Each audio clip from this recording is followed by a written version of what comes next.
Guys কেতিয়াবা আপোনালোকে exam আৰু ৱেডিং একেলগে এটেণ্ড কৰি পাইছেনে? তাতে একো নেৰানেপেৰা বৰষুণ। হেল্ল' এভৰিৱান, ইটছ মি আফচানা। আৰু এতিয়া মই গৈ আছোঁ মোৰ ফ্ৰেণ্ডৰ ৰুমত। আৰু টোপোলাটো দেখা পাইছে, আমি বিয়া খাবলৈ যাম যিহেতু, তো তাৰে কাপোৰ লৈ লৈছোঁ। আৰু ৰুমত আহি মেলি পেলাই প্ৰথমতে মই মেকআপ কৰি লৈছোঁ, যিহেতু ঘৰৰ পৰা একো ষ্টাইল কৰি অহাই নাই। যিমানে মেকআপ কৰি আছোঁ সিমানে ভয়টো বাঢ়ি গৈ আছে, যিহেতু এক্সাম আছে। তো এক্সামত কি হ'ব তাৰে চিন্তা কৰি আছোঁ। এনেকুৱা ফ্ৰেণ্ড থাকিলে আৰু জীৱনখন ধ্বংস হওঁতে আৰু বেছি টাইম নালাগে। তো যিয়ে নহওক সেইখিনি ওলাই কৰিলোঁ আৰু ভাবিছিলোঁ ভালকৈ আপোনালোকক ফুল লুক দেখুৱাম, তো টাইমেই নাপালোঁ। আৰু মই ঘৰৰ পৰা আহি মেলি পেলাই মোৰ ষ্টাইল কৰা হৈ গ'ল। আৰু মোৰ বেষ্টিৰ এতিয়ালৈকে ষ্টাইল কৰা হোৱা নাই, কেনেবাকৈ ওলালোঁ। আৰু এতিয়া আমি আহিছোঁ গিফ্ট কিনিবলৈ, বিয়া খাব যাম, গিফ্ট নল'লেতো নহ'বই। তো প্ৰথমতে আমি গিফ্ট কিনি ল'লোঁ, বেছি ঘূৰা নাই, এখন দোকানৰ পৰা সোমাই পেলাই আৰু লৈ ল'লোঁ কিবা এটা। আমি বিয়াৰ ঘৰ আহি পেলাই পাই গ'লোঁ। আহি মেলি পেলাই কইনা পেণ্ডেলত বহাৰ আগতে আমি ফটো উঠি পুৰণা কৰি দিলোঁ।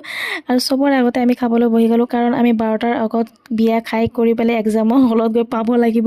আৰু তেনেকৈ কৰিব পাৰিছোঁ, সঁচাকৈ ইমান স্মাৰ্ট আছোঁ বুলি গম পোৱা নাছিলোঁ। ফটো উঠোৱা কিমান ইম্পৰ্টেণ্ট চাওক, চিটৰ পৰা নামি তাৰপিছত ফটো ক্লিক কৰাত লাগি গ'ল, ব্যস্ত হৈ গ'ল। আৰু আমি ড্ৰেছ পাতি চেঞ্জ কৰিলোঁ আৰু এতিয়া এক্সাম দিবলৈ সাজু হৈ গ'লোঁ। আৰু আপোনালোকে মোৰ মুখখন চাই মেলি পেলাই কমেণ্ট বক্সত কমেণ্ট কৰি জনাওক এক্সাম কেনেকুৱা হৈছে।